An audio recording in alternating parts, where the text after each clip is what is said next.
Je vais vous lire ce matin le psaume 115 qui dit « Non pas à nous, Éternel, non pas à nous, mais à ton nom dans la gloire, à cause de ta bienveillance, à cause de ta vérité. » Pourquoi les nations diraient-elles « Où donc est leur Dieu? » Notre Dieu est au ciel, il fait tout ce qu'il veut.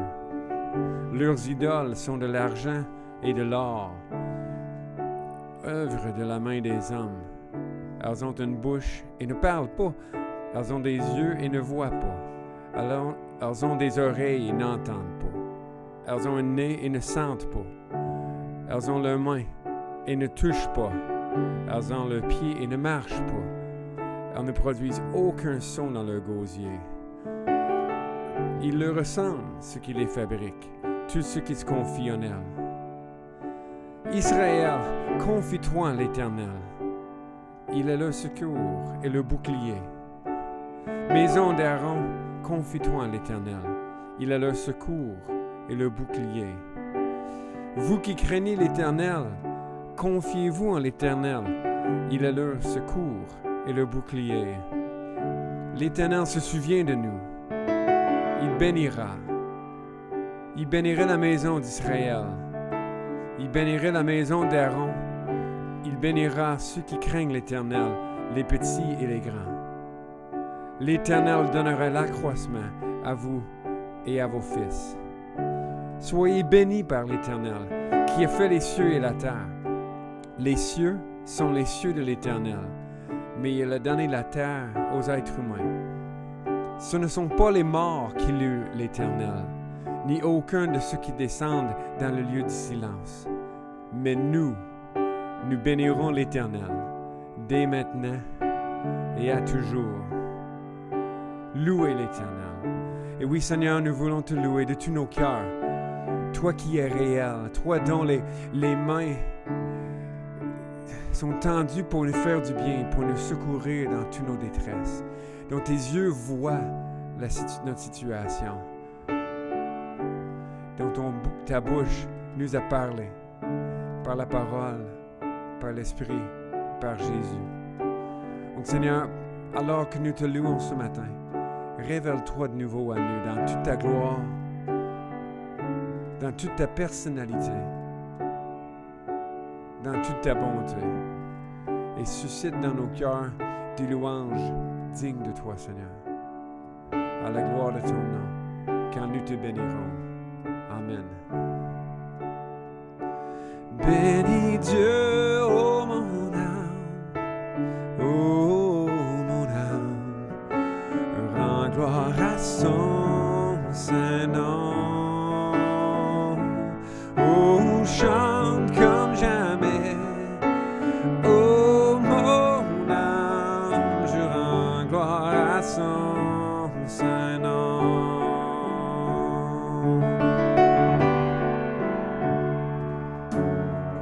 Voici l'aurore, l'aube d'un nouveau jour.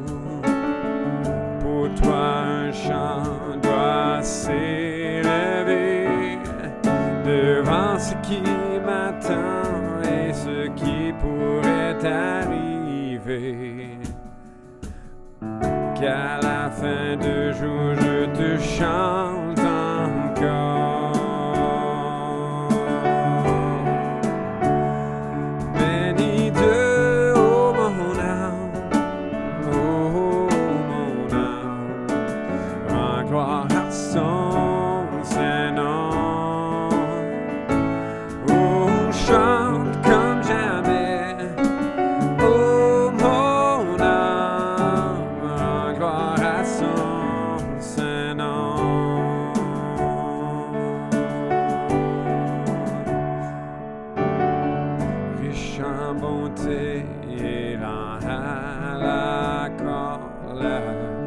Ton nom est grand et ton cœur est bon.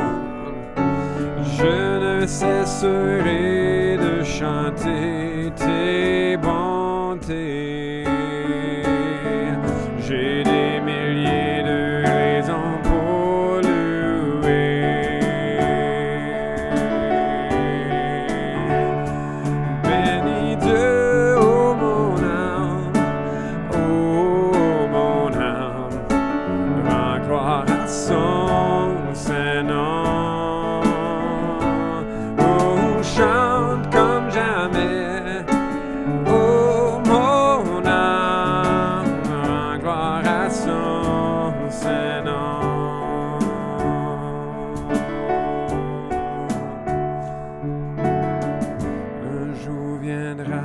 je n'aurai plus de force. Mon heure venue, la fin sonnera. Pourtant mon âme chantera tes louanges. Pendant des milliers d'années, oui, sans fin. Bénis Dieu, oh mon âme, rends gloire à son Saint-Nom. Oh, chante comme jamais, oh mon âme, je rends gloire à son Saint-Nom.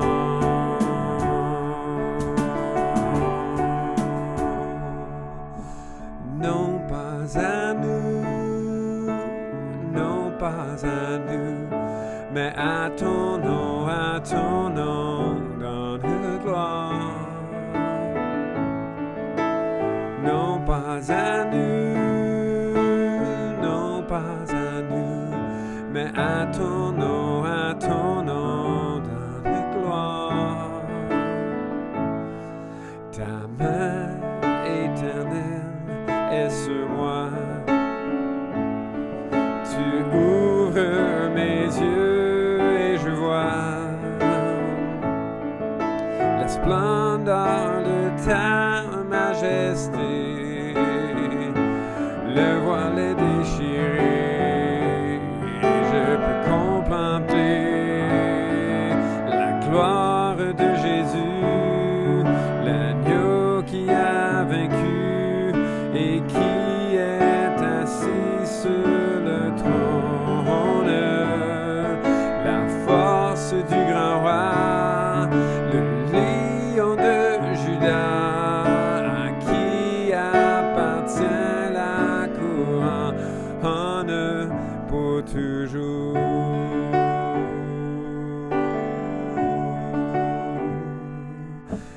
Non pas à nous, non pas à nous, mais à ton nom donne gloire.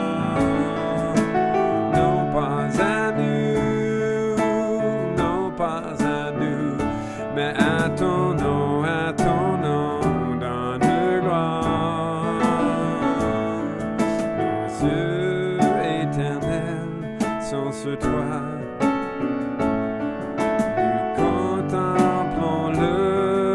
Des rois, confondus par tant de beauté, émerveillés par toi, nous voulons refléter la gloire de Jésus, l'agneau qui a vaincu et qui est assis sur le trône. Force du grand roi, le lion de Juda, à qui appartient la couronne. Oh, la gloire de Jésus, l'agneau qui a vaincu et qui est assis sur le trône. La force du grand roi, le lion de Judas, à qui appartient la couronne pour toujours.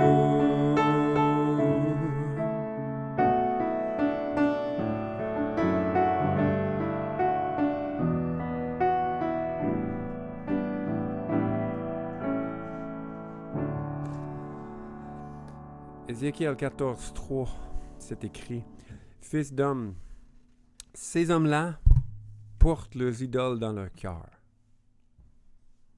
Ainsi parle le Seigneur l'Éternel, tout homme de la maison d'Israël qui porte ses idoles dans son cœur, c'est moi l'Éternel qui les répondrai. Convertissez-vous, détournez-vous de vos idoles, détournez le regard de toutes vos horreurs. Prions ensemble. C'est vrai, Seigneur, que nous avons au plus profond de nous plein d'idoles, plein de choses que nous aimons plus que toi, que nous désirons plus que toi, qu'on voudrait même risquer de te perdre pour garder ces choses. C'est un déshonneur de toi. Et c'est, au lieu de t'élever, nous te descendons en dessous de toutes ces choses créées. Nous voulons confesser, Seigneur, cet amour que nous n'avons pas eu complet pour toi, nos cœurs partagés. Mais Seigneur, c'est avec confiance que nous venons vers toi, sachant que le Christ est mort justement pour ces péchés-là, pour notre pardon, et que nous puissions connaître ton amour réellement offert envers nous malgré notre indignité. Donc Seigneur, que cette confession se trouve être la porte vers l'assurance devant toi et l'encouragement. Amen. Et justement, Ézéchiel 34, 11 nous dit « Car ainsi parle le Seigneur l'Éternel, c'est moi-même qui prendrai soin de mes brebis et j'en ferai la revue. C'est moi qui ferai paître mes brebis, c'est moi qui les ferai reposer. Oracle du Seigneur l'Éternel, je chercherai celles qui étaient perdues. Je ramènerai celles qui étaient égarées. Je penserai celles qui étaient blessées, et je fortifierai celles qui est malade.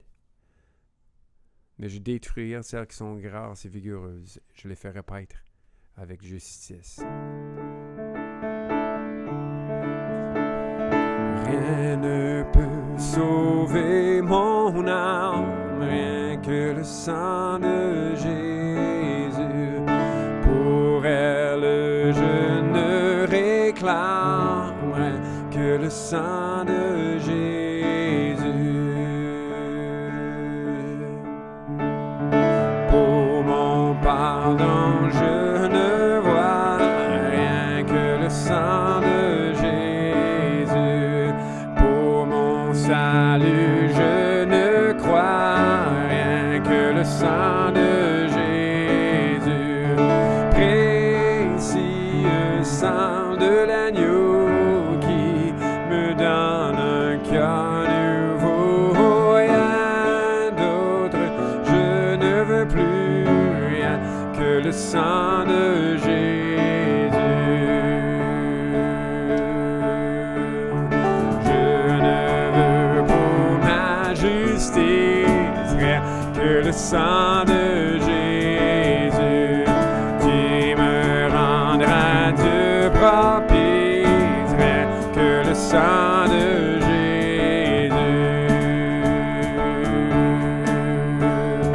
Mon Dieu, je ne te présente rien que le sang de Jésus. Même ici, n'en ne contente rien que le sang de Jésus. Précieux sang de l'agneau qui me donne un cœur nouveau, rien d'autre, je ne veux plus rien que le sang de Jésus.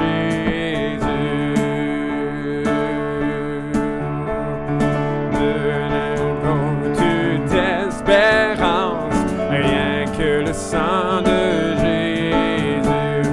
Pour appui, pour confiance, rien que le sang de Jésus. Précieux sang de l'agneau, je me donne un cœur nouveau, rien d'autre, je ne veux plus rien que le sang de Jésus.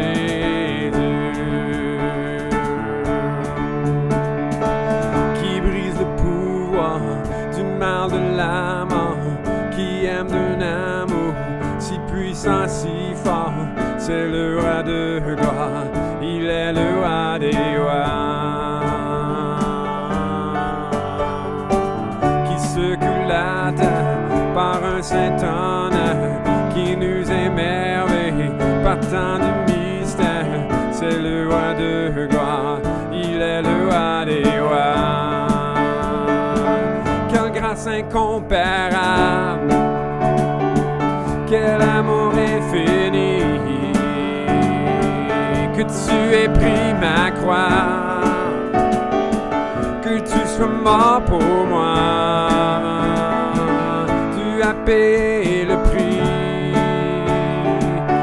qu'enfin je sois libre. Jésus, je te chante pour ce que tu as fait. Qui règne sur les peuples dans leur inclusion, change les orphelins en fils et en filles. C'est le roi de gloire, il est le roi des rois. Qui règne sur les peuples dans la vérité, puis comme le soleil de tout son éclat. C'est le roi de gloire, il est le roi des rois. Quelle grâce incomparable, quel amour infini, que tu aies pris ma croix, que tu sois mort pour moi. Tu as payé le prix pour qu'enfin je sois libre. Jésus, je te chante pour ce que tu as fait.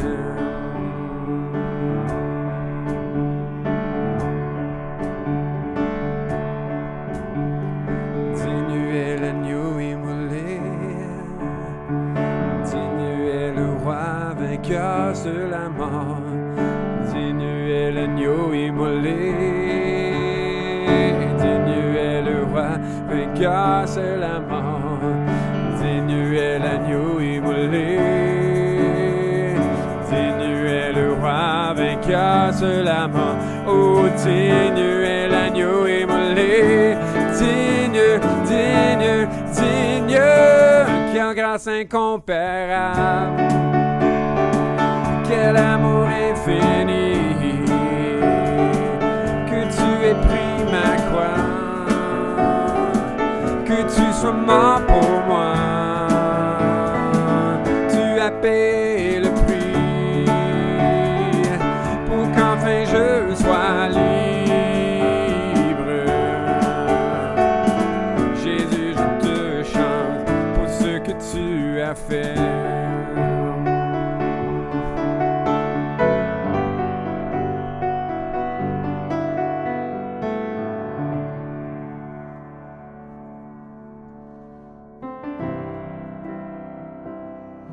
Dans son amour, Dieu le Père envoya son Fils Jésus pour accorder la lumière à tous ceux qui sont perdus.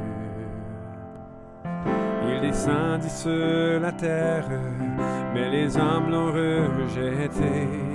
Ils l'ont cloué au calvaire, mais Christ est ressuscité. Christ est roi, Christ est roi, Christ est roi,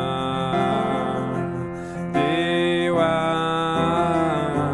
Christ est roi, Christ est roi, Christ est roi, des rois.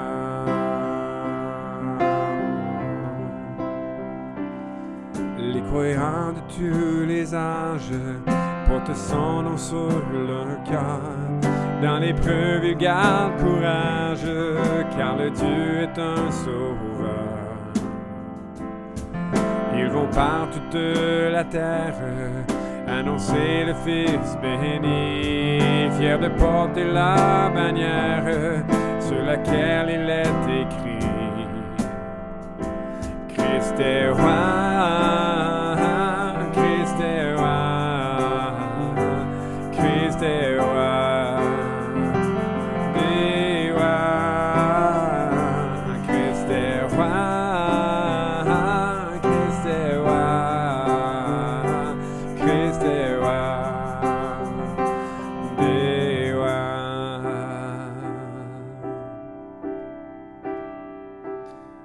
Un jour les chrétiens du monde seront rassemblés par lui. Ils sauteront de la tombe, car en lui ils ont la vie. Ils formeront un royaume, la terre sera leur pays.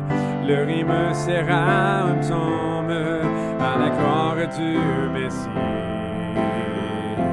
Christ est roi, Christ est roi, Christ est roi.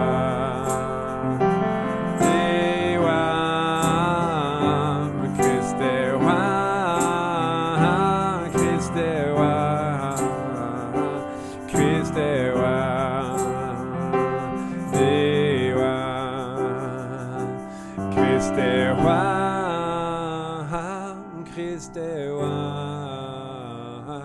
Christ est roi des rois. Christ est roi, Christ est roi, Christ est roi des rois.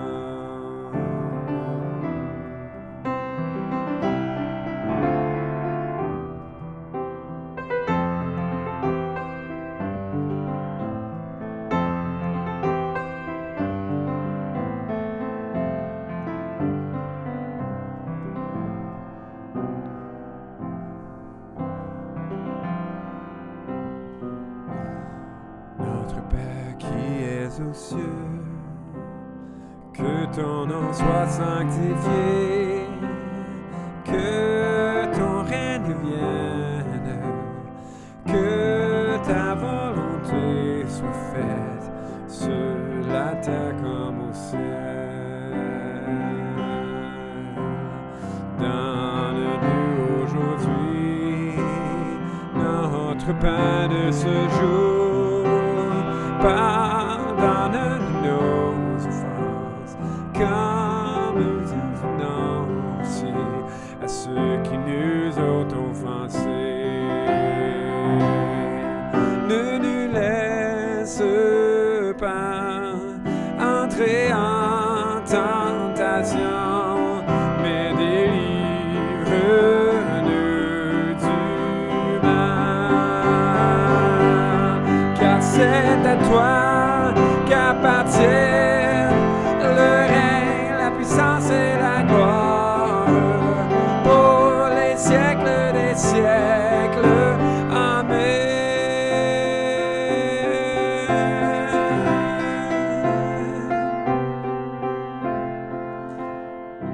Et c'est vrai, Seigneur, tu es aux cieux, notre Père. Commencer par penser comment tu t'occupes de nous, comment que tu nous vois contrairement à ces idoles qui voient rien, qui constatent rien, qui peuvent rien faire.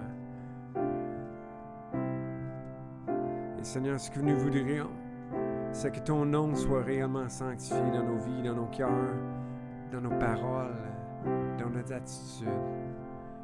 Que ton royaume vienne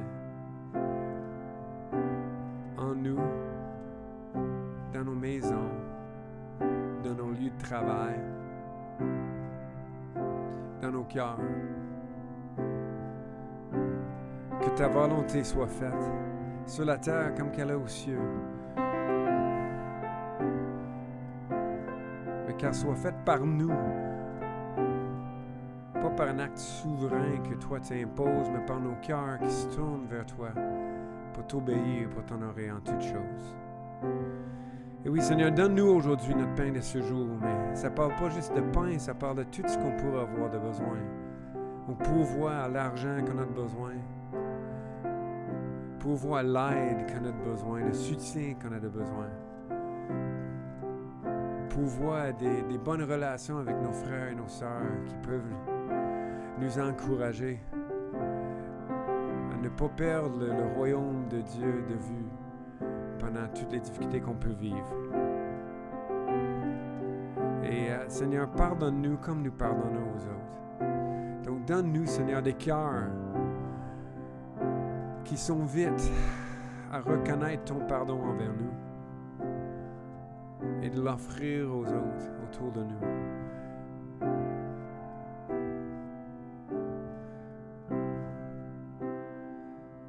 Laisse-nous pas entrer en tentation, Seigneur, mais plutôt amène la délivrance par ton Saint-Esprit et donne-nous la victoire sur ces péchés qui nous guettent, qui nous font traverser encore, qu'on tombe encore, puis encore, puis encore. Mais Seigneur, par ton Esprit, donne-nous une victoire sur ces tentations et sur ces situations, sur ce péché qui est encore attaché à nous. Et tout ça, Seigneur, parce que déjà, le règne, la puissance et la gloire au siècle des siècles t'appartiennent. En reconnaissant que tu as déjà cette gloire, Seigneur, nous voulons te l'offrir par notre foi, par notre amour, par notre confiance, par notre obéissance. Donc maintenant, parle-nous de par ta parole pour qu'on puisse reconnaître ta volonté, pour l'obéir de tout cœur.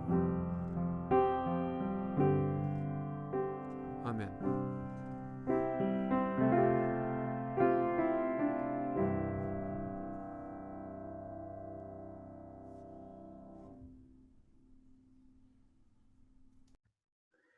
Bonjour à chacun d'entre vous.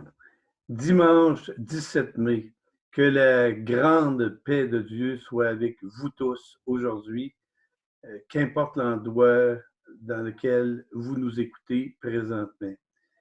Quelques petites annonces pour démarrer. Vous savez, malheureusement, on n'a pas encore d'autorisation des autorités pour se réunir, par exemple, pour un culte extérieur ni intérieur.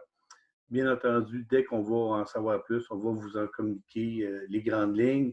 Mais pour l'instant, le moyen que nous avons, c'est de poursuivre avec ces échanges vidéo. Et bien que ça ne remplace pas la chaleur humaine, au moins ça assure une certaine connexion. Vous savez, la COVID-19 a des impacts. J'ai entendu parler dernièrement qu'il y avait quelqu'un de la région, pas de notre assemblée, mais d'une autre assemblée chrétienne qui malheureusement avait attrapé la COVID-19. Alors, sans nommer le nom, bien entendu, j'aimerais qu'on puisse avoir des belles prières, des bonnes prières pour cette personne-là qui a été atteinte tout dernièrement par la COVID-19. Jusqu'ici, nous en sommes épargnés à notre Église évangélique d'aujourd'hui. Nous en remercions Dieu énormément pour cela. Et vous savez, dans le ciel, qui est la destinée pour tous ceux qui ont pris cette décision d'accepter Jésus dans leur vie par la foi et par la grâce de Dieu, la destinée qui nous atteint, eh bien, elle est glorieuse et fantastique et pure et saine, sainte et saine.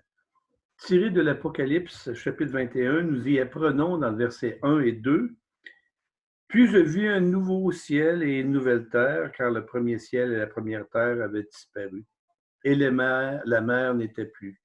Et je vis descendre du ciel auprès de Dieu la ville sainte, la nouvelle Jérusalem, préparée comme une épouse qui s'est parée pour son époux. » Alors, ce texte nous dit très clairement que ce que nous voyons présentement va disparaître. Ça va être remplacé par quelque chose de bien mieux, sans corruption, sans péché, sans atteinte à l'intégrité des choses. Un peu comme un virus fait présentement, il s'attaque à l'intégrité de l'être humain. Eh bien, dans le ciel, tout cela aura disparu, simplement parce que ce monde-là sera parfait. Pourquoi? Parce que celui qui l'a créé est parfait, c'est-à-dire Dieu lui-même, et qu'il a éliminé toute trace du mal, et que nous-mêmes, ceux qui auront accepté cette proposition, ce merveilleux cadeau que Dieu nous offre d'être près de lui par Jésus, eh bien, nous serons avec lui pour l'éternité. C'est dans cette espérance, dis-je bien, que nous allons nous retrouver. Et je vous invite d'avoir vos pensées fixées sur ce beau moment qui va arriver. Alors, profitez pleinement de ce temps de dimanche avec votre famille. Si vous êtes seul, que le Seigneur vous accompagne également dans ce moment. Et bon dimanche.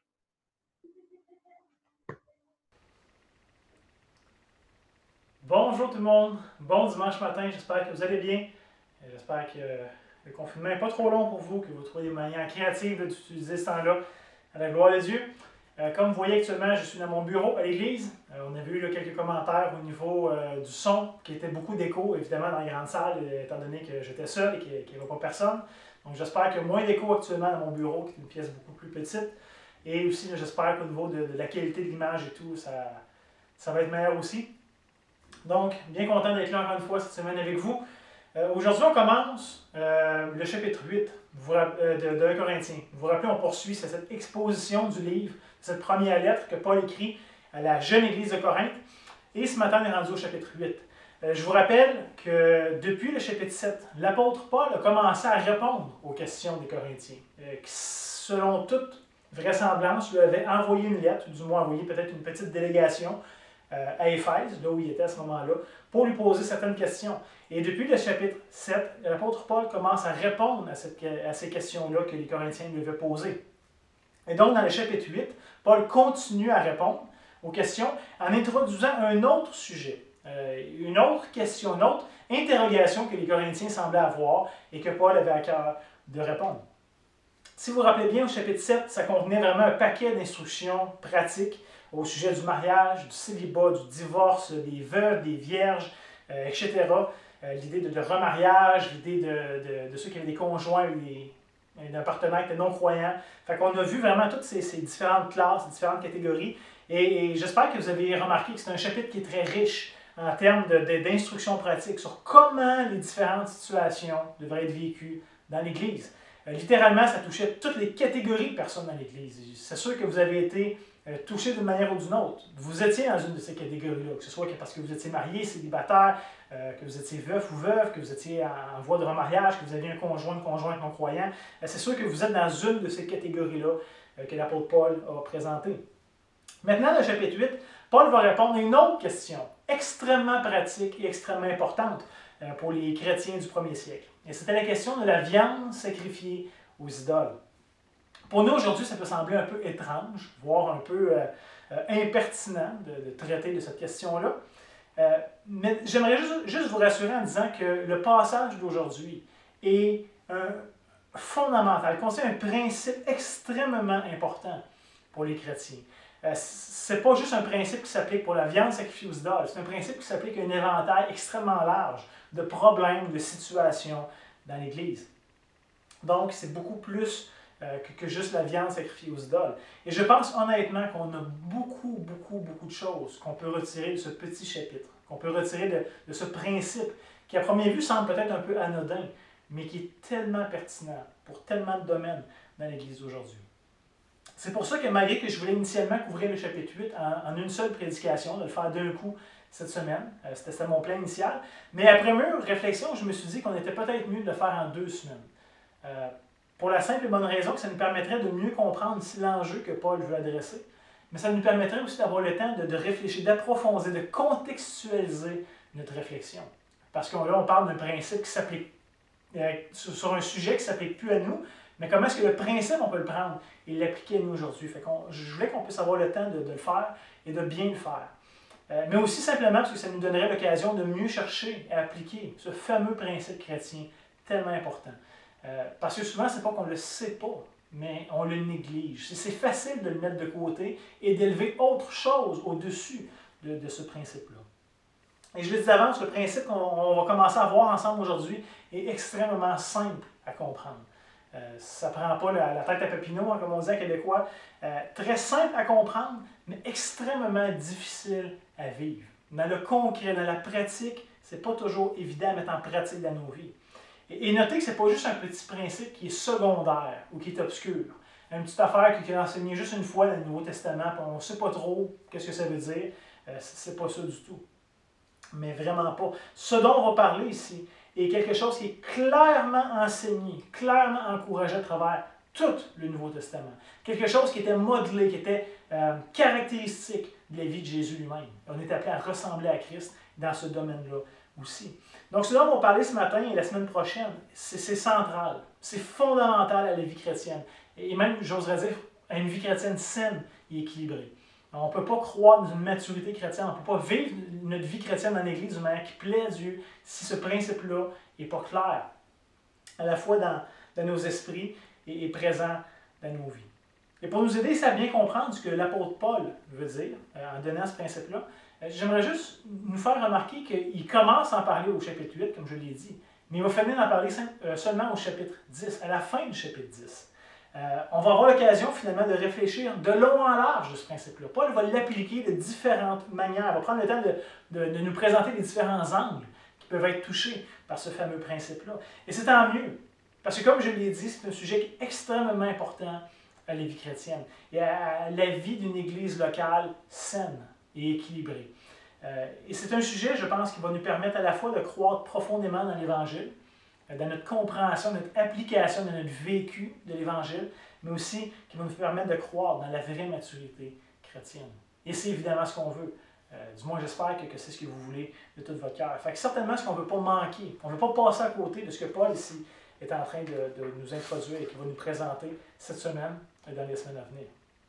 Mais comme j'ai dit, ça reste un défi pour chacun d'entre nous. Parce que ça va prendre des efforts, ça va prendre de l'intentionnalité pour atteindre ça. On ne sera pas capable d'atteindre ou de vivre ce principe-là si on n'est pas intentionnel. Ça ne se fera pas par hasard, ça ne se fera pas tout seul. Comme je l'ai dit, ce n'est pas parce qu'on est incapable de comprendre le principe, de le connaître.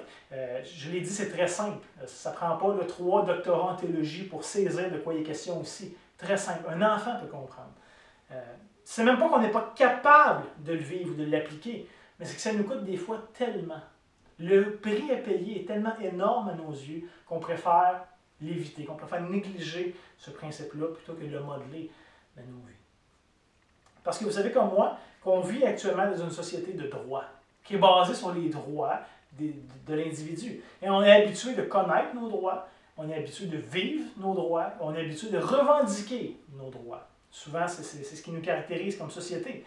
C'est-à-dire que, comme individus, nous avons des droits inhérents, qui sont propres à nous, et que rien ni personne ne devrait jamais venir toucher ou nous ôter les droits que nous avons. Par exemple, au Canada, on a la Charte des droits et libertés, et on a aussi la Charte des droits de l'homme, qui sont essentiellement 2 documents officiels, reconnus, légaux, qui protègent notre liberté et qui protègent nos droits. Et des droits qui sont considérés comme fondamentaux, qui sont essentiels au bon fonctionnement de chaque être humain. Par exemple, j'en ai quelques-uns qui viennent des 2 chartes. Ce n'est pas exhaustif, les chartes sont beaucoup plus longues que ça. Mais par exemple, la charte des droits et libertés du Canada nous dit qu'on a la liberté et la conscience de religion. Ce qui veut dire que personne ne peut nous obliger à croire ou à ne pas croire une religion, une idéologie. On est libre d'adhérer, de croire à ce qu'on veut sans contrainte et sans représailles. Par exemple, il y a la liberté de réunion pacifique, ce qui nous permet de pouvoir se réunir, ce qui nous permettait plutôt de nous réunir les dimanches matins ensemble, sans crainte d'être troublés, sans crainte que quoi que ce soit nous arrive en Église, puisqu'on avait la liberté de réunion pacifique. Donc, pour n'importe quelle cause, pour n'importe quoi qui nous tient à cœur, on a le droit de se réunir, si c'est fait pacifiquement. C'est un droit constitutionnel que nous avons. Sinon, au niveau de la Charte des droits de l'homme, ça dit que tous les êtres humains naissent libres et égaux en dignité et en droit. Donc, que tu sois un jeune enfant, que tu sois une personne âgée, tu as les mêmes droits, tu es égal et tu es aussi important. Même chose entre un homme et une femme. Donc, c'est des droits qui sont fondamentaux. Un autre serait de dire que tout individu a droit à la vie, à la liberté, à la sécurité de sa personne. Donc, encore une fois, c'est profondément ancré dans la Charte des droits de l'homme. Que chaque individu, peu importe tu es qui, peu importe la couleur de ta peau, peu importe tes croyances religieuses, peu importe ton arrière-plan, tu as le droit à la vie, à la liberté, à la sécurité de ta personne. Donc, légalement parlant au Canada, quiconque vient brimer mes droits est passible d'une condamnation face à la loi, parce que c'est des documents légaux, c'est des documents qui ont force de loi. Et un peu de la même manière, peut-être que quelqu'un qui travaille dans un milieu syndiqué, dans un milieu, il y a comment on appelle ça? Convention collective, ça nous protège, ça donne certains droits particuliers dans le cadre de ton travail. Par exemple, tes vacances. Tu as un certain nombre de vacances que tu as le droit de prendre à chaque année. Et ton employeur ne peut pas t'empêcher de prendre des vacances. Que ce soit des vacances fixes, comme par exemple les travailleurs de la construction, ou que ce soit que tu aies le droit de prendre des vacances quand tu veux, mais tu as un certain nombre de jours de vacances qui te sont alloués. Tu as un salaire qui est clairement défini. Ton employeur ne peut pas venir te voir un jour en disant « Je trouve que tu n'as pas eu une aussi bonne rentabilité cette semaine que j'aurais aimé que tu ailles, donc cette semaine, je vais te payer 5 $ de moins de l'heure à cause de ça. » Tu as été encadré, tu es protégé. C'est un droit que tu as par ta convention collective ou par ton syndicat. Que ce soit ton horaire de travail, que ce soit les traitements, l'ambiance au travail, tes avantages sociaux, etc. Toutes ces choses-là sont définies et sont vues comme des droits. Tu as le droit à ça. Si ton employeur, n'importe qui d'autre, vient brimer, eh bien, tu peux aller voir les autorités compétentes et ils vont te faire justice. Ils vont te permettre d'avoir accès à tes droits. Et soit dit en passant, tous les droits que j'ai mentionnés sont une bonne chose. Je ne suis pas en train de dire que c'est mauvais ou que c'est mal. Au contraire, je pense que c'est très bien et que ça nous vient de valeurs chrétiennes. C'est que notre pays a un héritage chrétien qui nous modèle ces valeurs-là. Que tous et chacun sont égaux, que tous et chacun ont un droit libre de croire ce qu'ils veulent. Ça nous vient de notre héritage chrétien, ça. Et si je prends le temps de tout dire ça ce matin, c'est justement pour nous faire remarquer que dans un sens, on est un peu conditionné à connaître nos droits, à les revendiquer, à les défendre précieusement. C'est quelque chose qui est très ancré en nous de par notre héritage, de par le pays dans lequel on est né. C'est très fort dans notre culture nord-américaine. Et c'est correct et c'est légitime jusqu'à un certain point d'avoir des droits minimums, comme ceux que j'ai mentionnés, et de les poursuivre, de les rechercher, de les défendre. Fait que ça c'est pas un problème en tant que tel. Mais la question, c'est est-ce qu'on devrait importer cette culture-là de droit et de revendiquer nos droits dans l'Église? En d'autres mots, est-ce que mon existence dans l'Église, ou est-ce que les relations que je vais entretenir dans l'Église se basent sur mes droits personnels ou sur mes droits individuels? Est-ce que dans l'Église, ça marche à coup de « j'ai le droit de », donc je réclame et je réquisitionne? Est-ce que c'est comme ça que ça devrait marcher? Et ce matin, on va voir que l'apôtre Paul est catégorique. L'Église n'est pas gouvernée par nos droits individuels, mais par un autre code, par un autre principe.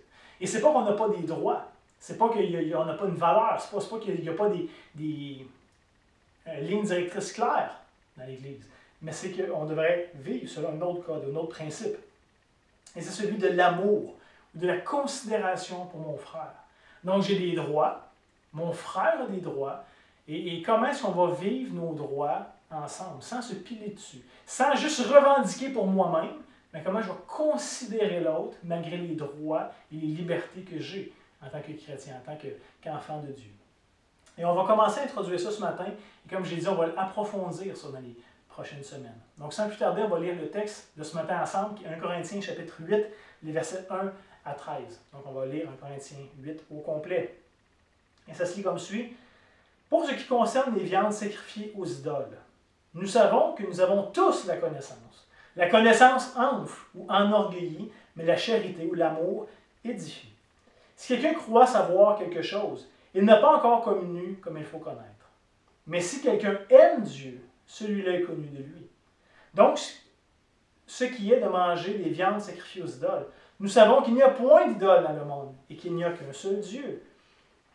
Car s'il y a des êtres qui sont appelés Dieu, soit dans le ciel, soit sur la terre, comme il existe réellement plusieurs dieux, plusieurs seigneurs, néanmoins pour nous, il n'y a qu'un seul Dieu, le Père de qui vient toute chose et pour qui nous sommes, et un seul Seigneur, Jésus-Christ, par qui sont toutes choses et par qui nous sommes. Mais cette connaissance n'est pas chez tous. Quelqu'un, d'après la manière dont il envisage encore l'idole, mange ses viandes comme étant sacrifiées aux idoles, et leur conscience qui est faible en est souillée. Ce n'est pas un aliment qui nous rapproche de Dieu. Si nous n'en mangeons pas, nous n'avons rien de plus. Et si nous en mangeons, c'est-à-dire nous n'avons rien de plus. Et si nous n'en mangeons pas, nous n'avons rien de moins. Prenez garde toutefois que votre liberté ne devienne une pierre d'achoppement pour les faibles. Car si quelqu'un te voit, toi, qui a de la connaissance, assis dans un temple d'idole, sa conscience est lui qui est faible. Ne le portera-t-elle pas à manger des viandes sacrifiées aux idoles? Le verset 11 est important. Et ainsi le faible périra par ta connaissance, le frère pour lequel Christ est mort. Et en péchant de la sorte contre les frères et en blessant leur conscience faible, vous péchez contre Christ.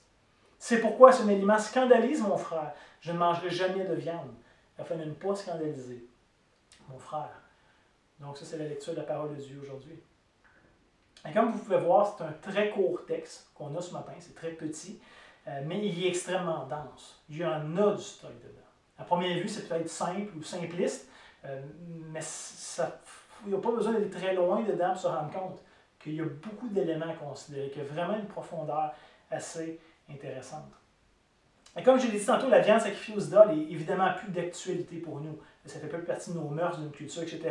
Mais le principe que Paul présente ici reste et demeure extrêmement important. Il est applicable dans d'autres circonstances. Donc, pour bien apprécier le passage, laissez-moi simplement un peu nous mettre dans le bain, nous immerger dans le contexte pour qu'on comprenne bien de quoi il s'agit. C'est quoi l'enjeu ici? C'est-tu juste de manger de la viande ou c'est plus profond que ça? Et je vous suggère que c'est beaucoup plus profond que juste une affaire de viande. Donc j'aimerais ça qu'on comprenne un peu c'est quoi l'enjeu, qu'est-ce que Paul est en train de confronter ici, et c'était quoi les tenants et les aboutissants pour les chrétiens de Corinthe qui avaient à vivre avec ça. Et c'est principalement ça qu'on va faire aujourd'hui. On va se mettre en contexte, on va se mettre dans leur peau. On va essayer de se mettre à leur place puis de voir qu'est-ce qu'on aurait fait, nous. Comment on aurait réagi face à cette question-là.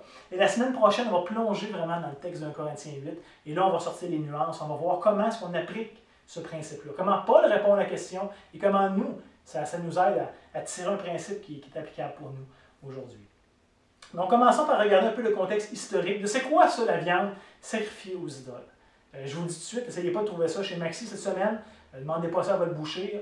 Ça n'existe pas. Okay? C'est plus notre culture, c'est plus du tout pertinent pour nous.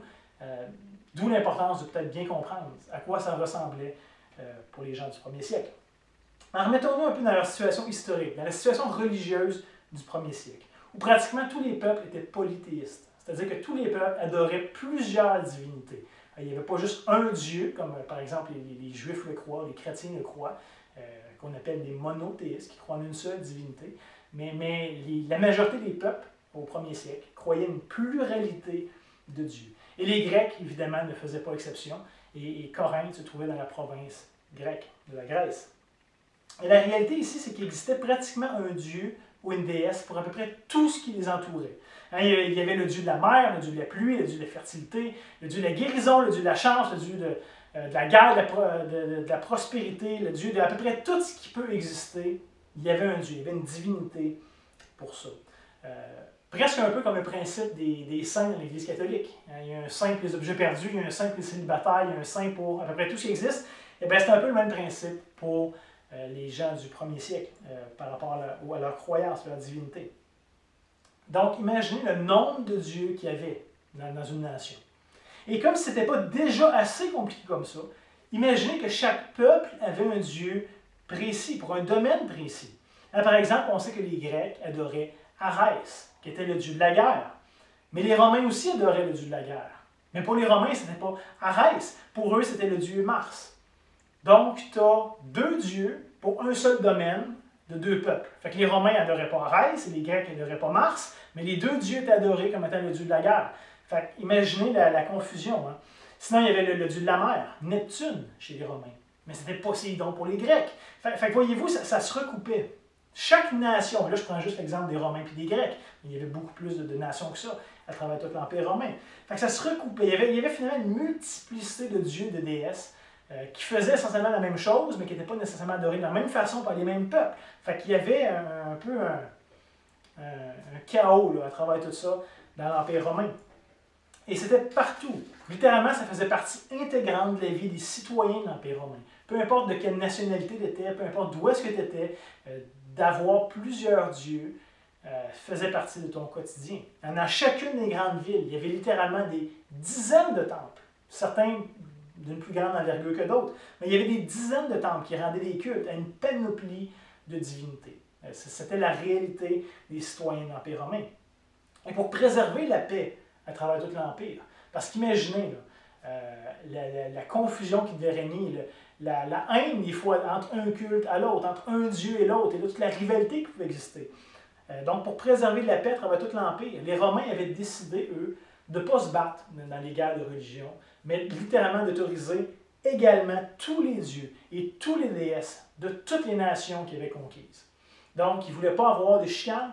Ils disaient, toi, tu vas adorer tel dieu, super, tu as le droit, on va même te protéger à le faire. Hein, les Romains avaient mis certaines lois qui condamnaient de mort ceux qui profanaient des lieux de culte, ceux qui s'en prenaient à certains adorateurs ou ceux qui parlaient contre les dieux. Les Romains avaient encadré ça légalement. Donc, ça permettait à tous et chacun de croire ce qu'ils voulaient, d'adorer comme ils voulaient, qui étaient libres finalement, de croire, de pratiquer leur croyance sans crainte. Mais il n'y avait pas un Dieu qui était préféré au-dessus des autres. Tout le monde était légal, tout le monde avait sa place. Et dans la grande majorité de ces cultes-là, il y avait des offrandes qui devaient être apportées aux dieux, aux déesses, afin d'obtenir leur faveur. C'est un peu comme ça que ça marchait dans le principe du polythéisme. Mais c'est quand même pas totalement étranger à Israël, qui, lorsqu'ils venaient au temple pour adorer Dieu, ils venaient avec des offrandes. Et dans la majorité des cas, c'était des offrandes qui étaient animales. Donc, c'était des animaux qui étaient offerts. C'était vrai pour Israël, c'était vrai pour la majorité des cultes païens aussi.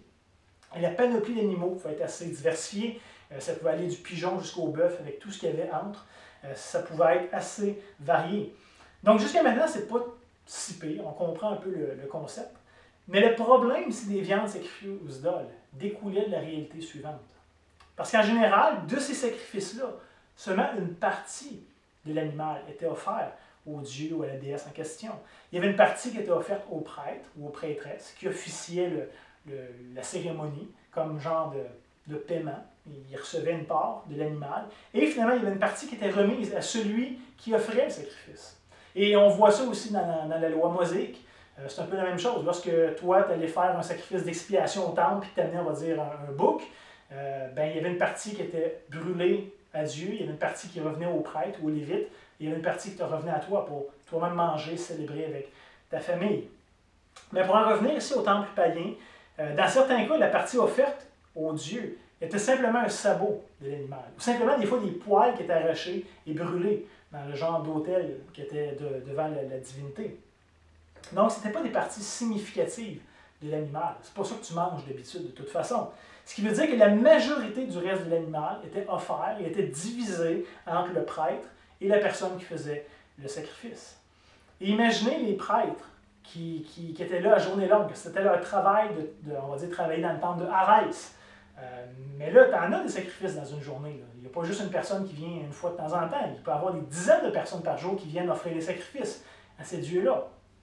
Donc, si vous comprendrez que les prêtres ne pouvaient pas consommer toute la quantité de viande qui leur était sacrifiée à tous les jours. C'était beaucoup trop. Surtout à une époque où il n'y a pas de réfrigérateur, qu'il n'y a pas de congélation disponible.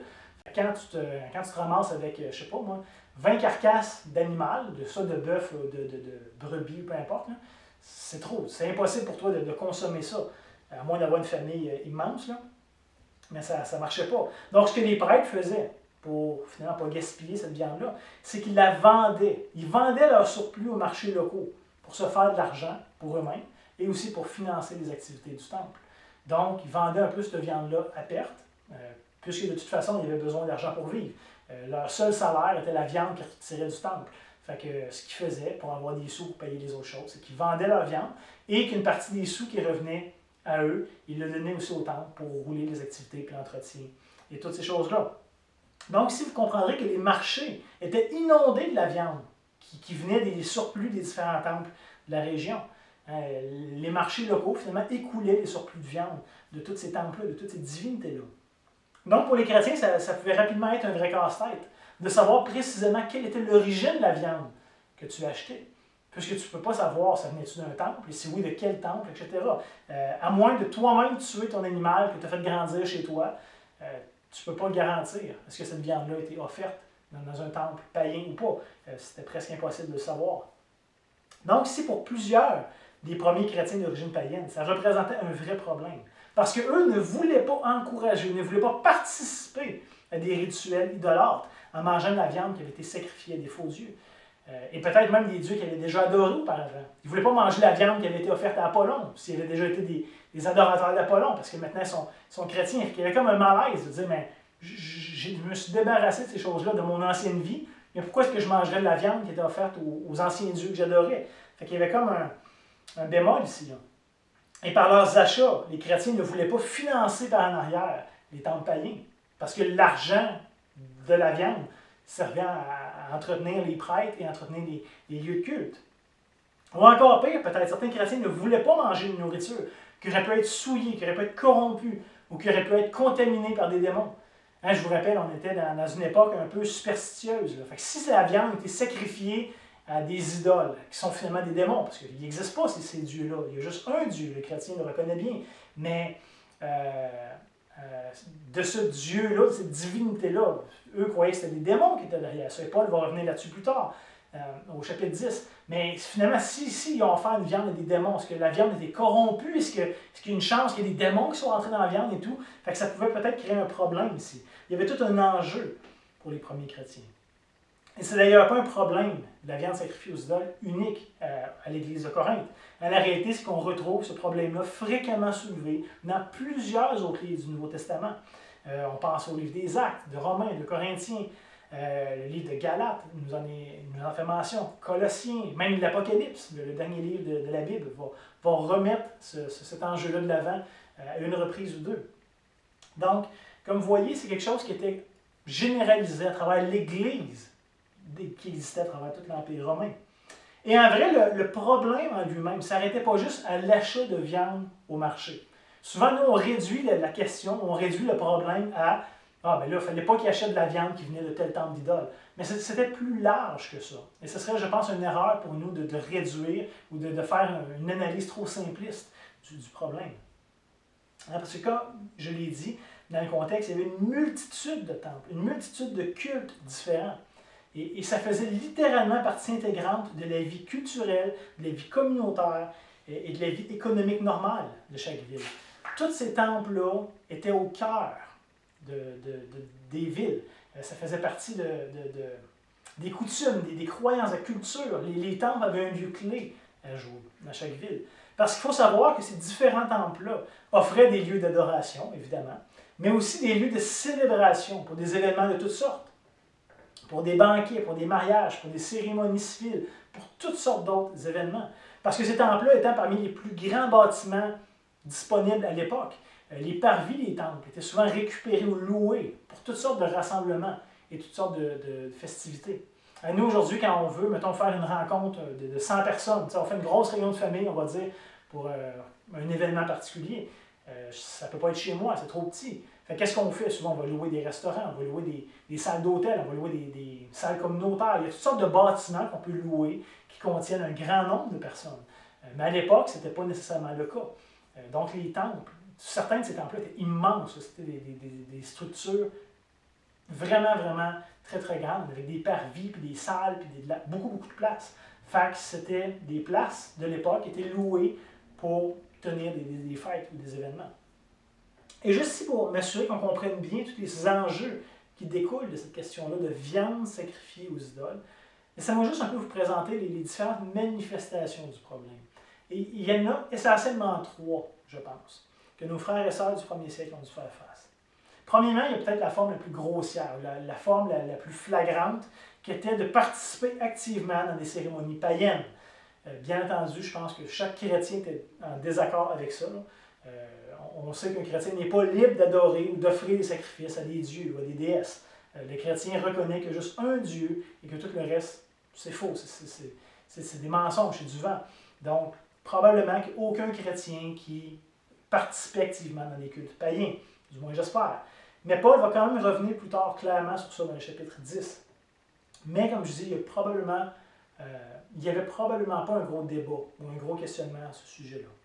La deuxième manifestation, c'est est-ce que je peux manger ou est-ce que je peux acheter de la viande que je sais avoir été sacrifiée à un faux Dieu? Est-ce que je peux manger à toute bonne conscience de la viande que finalement je ne connais pas la provenance, mais qui a très certainement, très probablement été sacrifiée à une idole?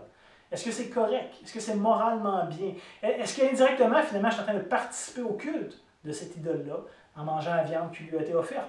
Est-ce que je ne suis pas indirectement en train de financer ou d'approuver des cultes idolâtres en achetant la viande qui vient de ces temples-là? Donc, il y avait un enjeu ici. Et troisièmement, comme je l'ai mentionné, il y avait l'aspect d'être en relation avec les lieux de culte païens. Et là, il semble avoir une zone grise ici. Et Paul va en parler au verset 10. « Car si quelqu'un te voit, toi, qui as de la connaissance, assis à la table dans une temple d'idole. » Donc, il semble avoir cette dimension-là aussi.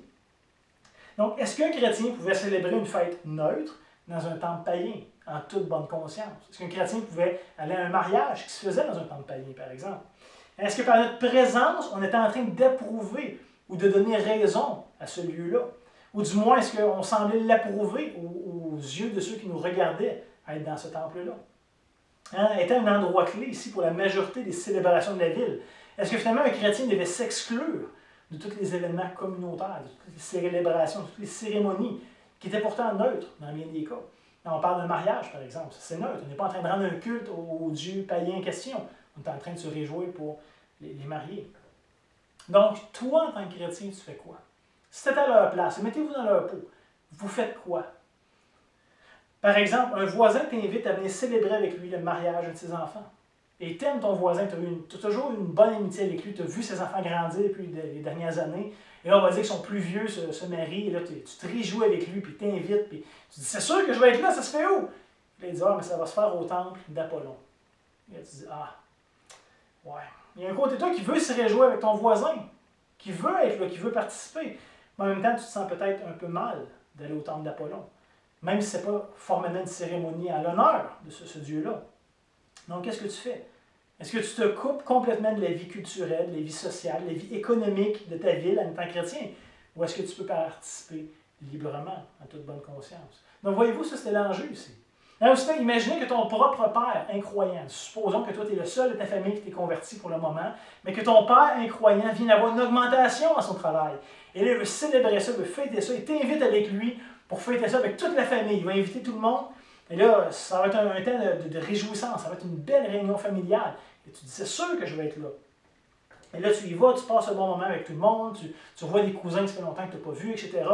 Et au moment où vient le repas, ton père se lève et veut faire un petit discours, hein, il tape sa coupe, et là, il dit, d'une façon officielle, que la viande que vous allez manger à ce repas-là nous vient du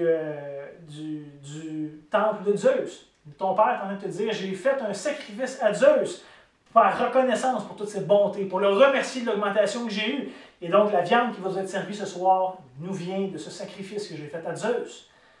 Et à ce moment-là, toi, tu fais quoi en tant que chrétien qui condamne le culte des faux dieux? Tu ne crois pas en Zeus. Tu accuses Zeus d'être un paquet de mensonges et t'encourages ta famille à ne pas offrir les cultes à Zeus et à se détourner de cette idole-là pour se tourner vers Jésus-Christ, le vrai Dieu. Et là, toi, en tant que chrétien, tu fais quoi? Est-ce que tu manges de ce repas-là qui t'est offert, sachant très bien qu'il vient du temple de Zeus? Ou est-ce que tu décides de t'abstenir du repas et d'attirer un peu de l'incompréhension de toute ta famille? Ton père va te regarder en disant, mais c'est quoi, tu ne te réjouis pas du fait que j'ai eu une augmentation, tu n'es pas content pour moi? Tu n'es pas content d'être là avec toute la famille? Pourquoi est-ce que tu ne te réjouis pas? Pourquoi est-ce que tu ne manges pas avec nous? Et là, finalement, toute l'incompréhension et le malaise que ça peut créer dans la famille. Donc, voyez-vous, ça, c'est des exemples très concrets où la ligne, parfois, est mince. Et pourtant, ça, c'était la réalité presque quotidienne de nos premiers frères et sœurs. Comme vous l'avez remarqué, c'était des enjeux extrêmement concrets et extrêmement importants pour eux. Et il y avait un aspect théologique, mais il y avait aussi un aspect éthique et moral dans tout ça. Donc, ici, comprenez que la réponse que l'apôtre Paul va donner est extrêmement importante pour donner une ligne directrice claire à la jeune Église de Corinthe, pour la guider vers la maturité. Pas la guider vers le compromis, pas la guider vers le légalisme, la guider vers la maturité en Christ. En quelle balise Paul va donner? Est-ce que les chrétiens, finalement, pouvaient faire chacun comme ils pensaient bon? C'est ça que Paul va dire. Si tu penses que c'est bien, fais-le, sinon fais-le pas. Est-ce que c'est juste ça? Est-ce que Paul allait trancher la question par un oui ou par un non? Et que finalement, il allait un peu imposer sa réponse aux chrétiens de Corinthe? Est-ce que c'est ça que Paul allait faire? Parce qu'en réalité, encore une fois, c'est que l'Église de Corinthe semble avoir été très polarisée sur ce sujet-là. Il y avait un groupe dans l'Église qui semblait dire qu'il n'y avait aucun problème moral ou aucun problème théologique à manger la viande sacrifiée aux idoles. Parce qu'après tout, c'est des faux dieux, ils n'existent pas. La même chose que je pourrais faire un sacrifice à Chewbacca. Mais on s'en fout, il n'existe pas. Ça n'a rien fait dans les faits. J'ai juste perdu mon temps. C'est pas plus que ça. Donc, est-ce que c'est la manière de le voir? Donc finalement, ici, la viande qui provient des temples païens était simplement de la viande bon marché, qui était écoulée dans les marchés de la région. C'était pas plus que ça. Il n'y avait pas d'enjeu plus que ça. Et ce même groupe-là était probablement aussi très ouvert à la possibilité de célébrer des événements civils dans les temples païens. Sûrement qu'ils ne voyaient pas de problème là-dessus non plus. Ils ne voyaient pas de problème en tant qu'elle, puisqu'ils faisaient une différence entre l'endroit et la chose qui était célébrée. Fait que pour eux, c'était deux choses différentes. Un peu peut-être comme des fois, ça m'est arrivé d'aller dans un mariage évangélique qui se faisait dans une église catholique. Et la raison que ça se faisait dans une église catholique, c'était simplement pour avoir le décor. Souvent, les églises catholiques sont beaucoup plus belles, beaucoup plus majestueuses que les églises évangéliques. Donc, souvent, pas souvent, mais à quelques reprises, j'ai été dans des mariages évangéliques dans des églises catholiques. Et là, on fait une différence entre le lieu qui est loué et la chose en tant que telle. Ça ne veut pas dire que je suis catholique parce que je m'en vais assister dans un mariage, dans une église catholique. Non, on comprend le concept ici. Peut-être c'est comme ça aussi que ce premier groupe-là dans l'église voyait les choses. Mais il y avait un deuxième groupe dans l'église de Corinthe qui se sentaient mal, eux, dans leur conscience, de manger de la viande qui avait été offerte à des divinités païennes. Pour eux, c'était inadmissible qu'un chrétien puisse faire ça. Parce que pour eux, ça faisait partie de leur ancienne vie. Alors qu'ils étaient sans Christ, ils offraient ces sacrifices-là, ils adoraient ces faux dieux-là. Et depuis qu'ils sont convertis, ils veulent se détacher, ils veulent finalement rompre avec leur vie sans Christ, avec leur racine, avec d'où est-ce qu'ils viennent.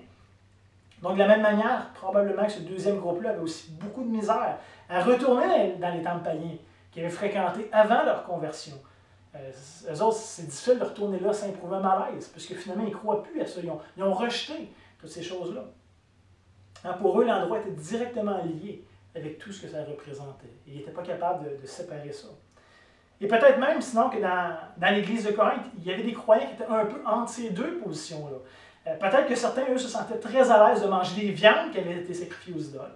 Parce qu'après tout, il faut manger. On ne peut pas s'abstenir de manger non plus. Là. Et que ces mêmes chrétiens-là préféraient peut-être, par contre, éviter les célébrations culturelles ou sociales des temples païens. Parce qu'ils ne voulaient pas s'associer aux faux dieux. Fait qu'ils disaient, oui, on peut manger de la viande, mais on serait mieux de ne pas aller dans le temple. Fait que c'était comme une position entre deux. Ou sinon, peut-être qu'il y avait l'inverse. Peut-être qu'il y avait un groupe à Corinthe qui pensait que c'était important de continuer de participer aux différentes activités culturelles, aux différentes activités sociales avec le reste de leurs contemporains. À l'exception des cérémonies religieuses, ils ne prenaient pas part à ça. Mais tout le reste, les mariages, les célébrations de plein de choses, ils voulaient être là. Parce qu'après tout, il fallait continuer de vivre. Puis ils voyaient comme important de continuer à entretenir des liens avec leur famille, avec leurs amis, avec leurs voisins, avec leurs contemporains dans leur ville. Ils ne pouvaient pas juste se cloîtrer chez eux. Mais ceux qui pensaient peut-être que c'était bien d'aller au temple pour célébrer, mais peut-être que ce même groupe-là, par contre, n'était pas à l'aise de consommer ce qui avait servi à l'adoration d'une idole. Comme on l'a déjà dit, peut-être qu'ils se sentaient mal d'encourager un commerce profane, de financer par en arrière ces temples-là. Fait qu'ils disent, moi, j'y vais au temple, mais pas à cause de l'idole, à cause des gens qui sont là, pour avoir un rayonnement sur eux, pour pouvoir témoigner. Mais je ne veux pas financer ces temples-là, je ne veux pas manger une viande qui a été offerte à ces dieux-là que je rejette. Donc, voyez-vous, il pouvait y avoir différentes manières de trancher la question. Il y en a au moins 4 que j'ai présentées. Il y avait peut-être d'autres positions aussi dans l'église de Corinthe. Mais la question, c'est si vous aviez été à leur place, si nous étions l'église de Corinthe à ce moment-là, qu'est-ce qu'on aurait fait? Il y a une chose qui est sûre, c'est qu'on ne peut pas éviter de se positionner. C'est quelque chose qui touche à notre vie de tous les jours. Ce n'est pas un événement exceptionnel qui arrive une fois ou jamais. Là. C'est littéralement des choses, des choix que tu as à prendre presque à tous les jours, parce que ça fait partie de la culture dans laquelle tu es. Fait qu'il faut se positionner. La question, c'est de savoir comment tu serais positionné et pourquoi tu serais positionné de cette manière-là. Bien évidemment, il y a des sujets que la Bible tranche, noir et blanc. C'est pas tout qui est flou. Il y a des choses dans la Bible qui sont extrêmement claires. Mais il y a d'autres éléments dans la Bible que ça ne tranche pas clairement. Pas parce que la Bible n'est pas claire, mais simplement parce que Dieu a voulu laisser une certaine marge de manœuvre à son peuple. Par exemple, il n'y a pas de position alternative sur l'importance ou sur la centralité du mariage d'un homme et une femme. La Bible tranche très clairement cette position-là. Le mariage est très bien défini, bien encadré, bien présenté. Donc, il n'y a pas de position alternative possible. La Bible se prononce clairement. Mais la Bible demeure totalement silencieuse sur la manière de se marier, sur le type de cérémonie, sur la longueur du temps de fréquentation, sur est-ce qu'on fait un mariage civil ou religieux, où est-ce que va se faire le lieu du mariage, etc. La Bible ne dit rien. Donc, elle nous présente l'importance de se marier, elle définit le mariage, mais la manière de se marier est laissée libre. Donc, il y a bien des sujets sur lesquels Dieu, dans sa sagesse, nous laisse libres. À bien des égards d'agir selon notre culture, selon nos opinions, nos préférences, selon notre conscience. Et c'est une bonne chose que Dieu fasse ça. Il nous laisse une liberté, il nous laisse un jugement. Et il s'attend qu'on puisse utiliser de la sagesse pour prendre ces choix-là. Mais le problème vient lorsque les chrétiens arrivent à des conclusions opposés sur un sujet que la Bible ne tranche pas clairement, sur le sujet que la Bible laisse libre. Et là, lorsque les chrétiens arrivent à des positions opposées, ce n'est pas toujours évident. Aujourd'hui, évidemment, ça n'a plus rapport avec la viande sacrifiée aux idoles. On n'est plus là. Mais c'est plutôt à propos de... Est-ce qu'un chrétien peut avoir des tattoos ou des piercings? Pas juste avant sa conversion, mais après sa conversion. Est-ce qu'un chrétien, en toute bonne conscience, peut aller se faire tatouer ou avoir des piercings ou ce genre de choses-là? Est-ce qu'un chrétien devrait respecter le sabbat ou l'ensemble de la loi mosaïque ou pas? Il y a des divergences d'opinion là-dessus. Évidemment, on comprend que ce n'est pas pour plaire à Dieu, ce n'est pas pour notre salut, tout est accompli en Christ. Mais comment est-ce qu'un chrétien qui va être reconnaissant à Dieu, puis plaire à Dieu, est-ce qu'il y a certaines lois qui devraient se plier ou d'autres pas? Et il y a tout un débat là-dessus. Il y a l'aspect de l'alcool, du tabac. Est-ce qu'un chrétien peut utiliser de l'alcool? Jusqu'à quelle limite? Le tabac et tout ça, il y a beaucoup d'enjeux aussi là-dessus. Les fêtes, Noël, Halloween, on sait à quel point est-ce que c'est polarisant ça dans les églises. Les fêtes en général sont un sujet très chaud, très tabou, que la Bible ne tranche pas clairement, mais qu'on est appelé à utiliser de la sagesse pour se naviguer dans tout ça. Quel type de vêtements est convenable? Ça, c'est tout un débat aussi, dans bien des milieux, dans bien des églises. Des vêtements dans la vie de tous les jours. Mais comment est-ce qu'on devrait s'habiller dimanche matin pour venir à l'église? Il y en a qui ont tranché la question très clairement, d'autres ont plus de flexibilité. Mais dans la flexibilité, il y a des opinions différentes. Comment on arrive à vivre avec ça? Il y a l'aspect de l'environnement, de l'écologie. Certains chrétiens sont des militants très forts pour l'écologie, d'autres peut-être sont plus relâchés.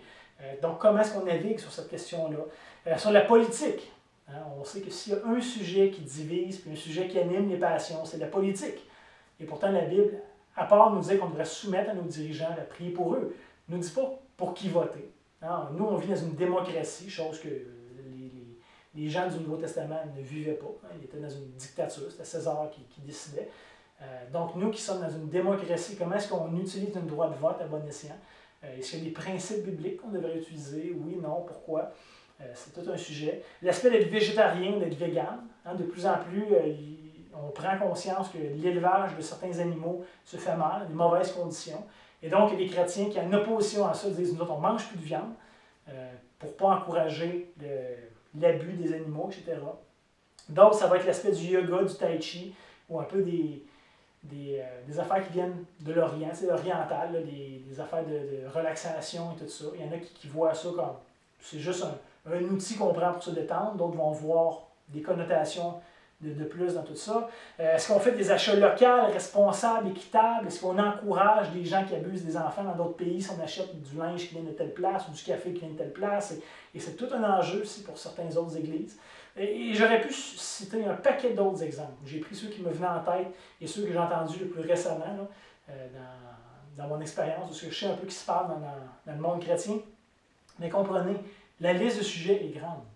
Et la question demeure. Comment est-ce qu'on va apprendre à vivre avec nos différences dans une même Église? Comment est-ce qu'on va faire pour vivre ensemble avec des opinions différentes de manière qui est digne de Christ? Est-ce qu'on va devoir se contraindre à penser tout pareil? Il y a certaines églises qui sont très claires. Si tu veux rentrer dans cette église-là, si tu veux être membre de cette église-là, il faut que tu penses comme ça, il faut que tu fasses telle chose, il faut que tu t'habilles de telle manière, il faut que... Et là, ils vont tous définir leur couleur. Puis si tu n'adhères pas parfaitement à tout ça, tu n'es pas le bienvenu ici. Ça règle la question dans le sens que il n'y a pas de divergence d'opinion dans cette église-là, mais je pense que c'est une grande immaturité d'agir comme ça. Je ne pense pas du tout que c'est la bonne manière de le faire. C'est de marcher par insécurité plutôt que de marcher par sagesse, je pense. Alors, sur toutes les choses que la Bible affirme clairement, on devrait être parfaitement unis.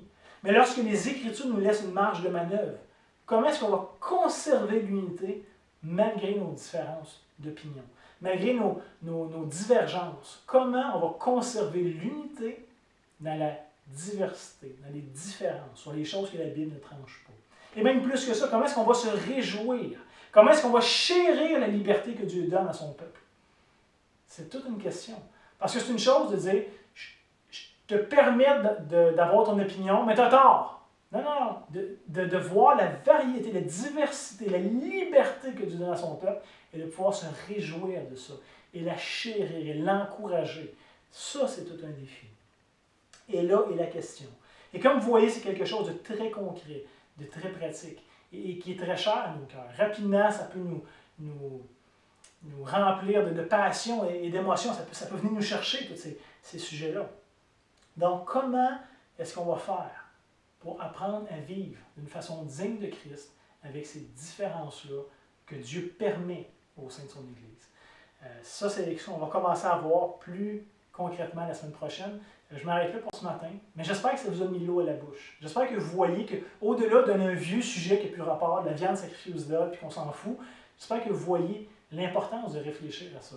L'importance de voir les balises que Paul va mettre pour nous aider dans notre réflexion, pour nous aider dans notre compréhension, dans notre appréciation de la grande liberté qu'on a en Christ, mais pas une liberté de tout faire, mais pas un cadre supplémentaire qu'on veut rajouter, par exemple. Si Dieu nous met libre, il faut rester libre.